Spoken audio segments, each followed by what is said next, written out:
this instrument cluster, you will need a few tools. You will need a Phillips head screwdriver and a 7mm socket wrench. First, start with the bottom panel, removing the 2 Phillips head screws that below the steering column and let the panel drop below. Then, we'll focus on the lower steering column panel. This is secured with 4 7mm screws. There are 2 on the bottom and 2 on the top. Remove the 2 on the bottom first, and then remove the 2 upper screws. This panel is further held by a few clips that need to be popped out of place with a screwdriver or a pry tool.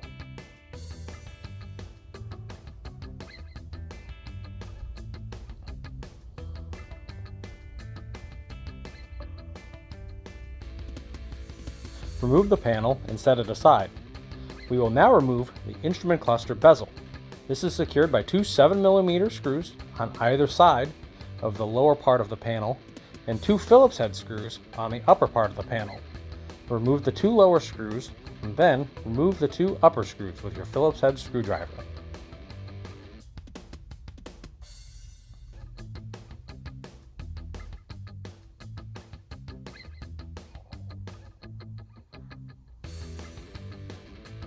To remove the panel, you will need to lower the steering column into its lowest position and then pull the panel forward. You will pull it all the way forward and then it should slide out of place between the steering wheel and the dash. Set it aside. Now it's time to remove the instrument cluster. This is secured by 4 7mm screws on each corner of the cluster. You remove them one at a time, being careful not to drop them behind the dash.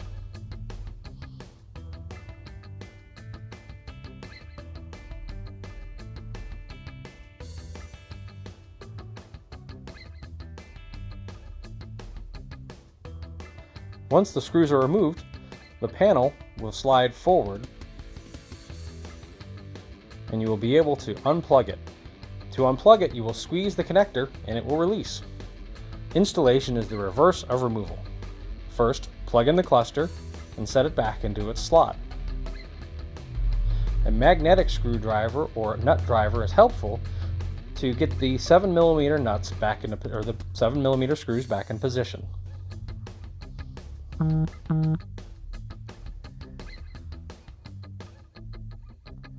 Be careful not to over-tighten the screws as you can damage the plastic behind the dash.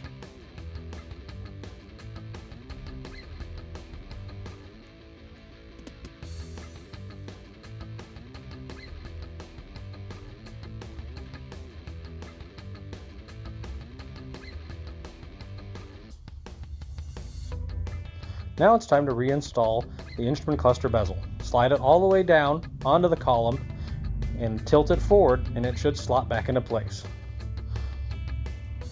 Reinstall the Phillips head screwdrivers on the upper portion, or the Phillips head screws I should say, with your Phillips screwdriver on the upper portion, and install the 7mm screws on the lower portion.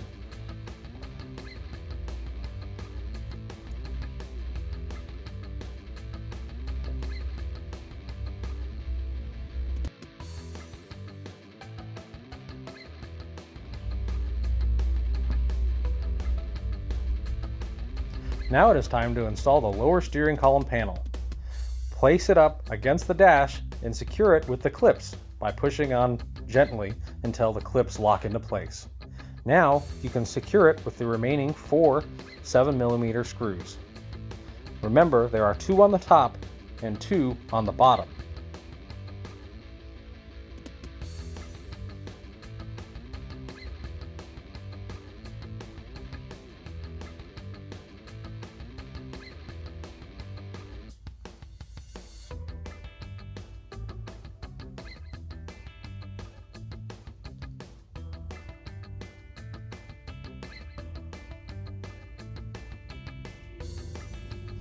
Now, reinstall the lower panel by sliding it up into place and securing it with your remaining 2 Phillips head screws.